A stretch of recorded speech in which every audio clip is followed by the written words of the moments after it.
This is day 45 of my GMAT prep. My final GMAT exam is scheduled exactly 8 days out on day 53. From this video onwards, my focus is going to be entirely on taking official GMAT practice exams. I'm going to emphasize on the following things as I go through this last stage of GMAT prep. 1. Get familiar with the exam interface and identify tactics I can use to boost my exam performance. 2. Develop comfort with the mental shifts required through the course of the GMAT exam. This includes the switch in mindsets from one section to another. 3. Optimize my daily schedule around the GMAT so that I am in my most optimal state while taking the test.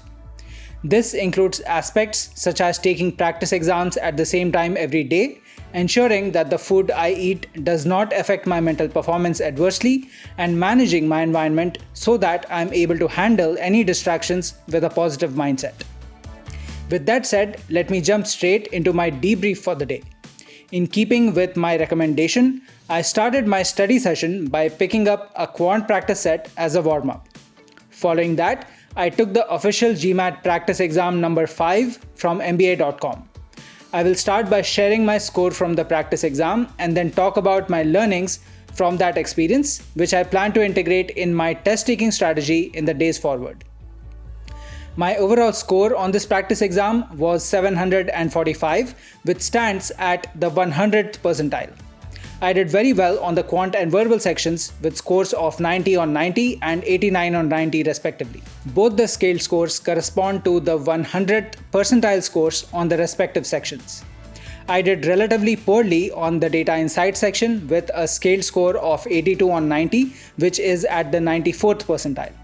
Talking about the quant section, I struggled a bit on questions 5 and 6 respectively. Question 6 in particular took up a significant amount of my time. Thankfully, I noticed that and then I was able to accelerate through the rest of the section. The lesson here is for me to hit the ground running, keep track of time, and trust myself to answer questions correctly in one go. I must trust myself enough so that I am not rechecking my answers during the exam. On the verbal section, there were 1 or 2 questions which I bookmarked but which I could not return to because I ran out of time. These were questions where I had some degree of uncertainty with the answers I selected. Overall, I answered only 1 question incorrectly, but obviously part of that is just me getting lucky on questions where I had uncertainty. On the data insight section, I was only able to answer 15 questions properly.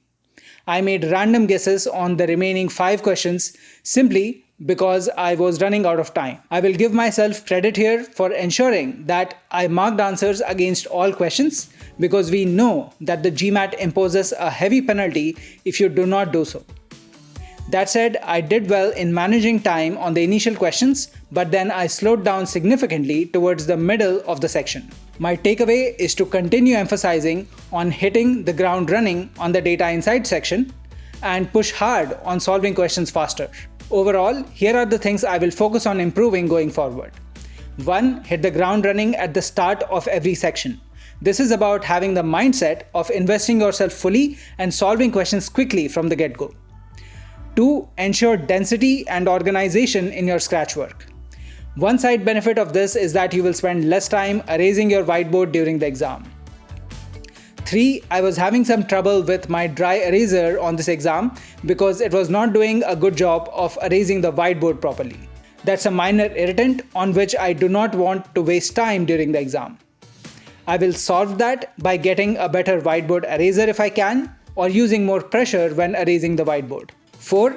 Specifically on the data insight section, I want to proactively track time targets.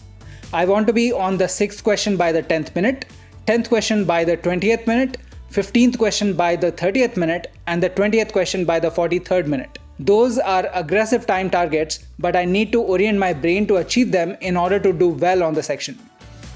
So that is all for today. I hope this video helps you with examples of the kind of improvements you should be making in the days before your final GMAT exam. Remember to hit like, subscribe, and bell before you go. I will see you in the next video.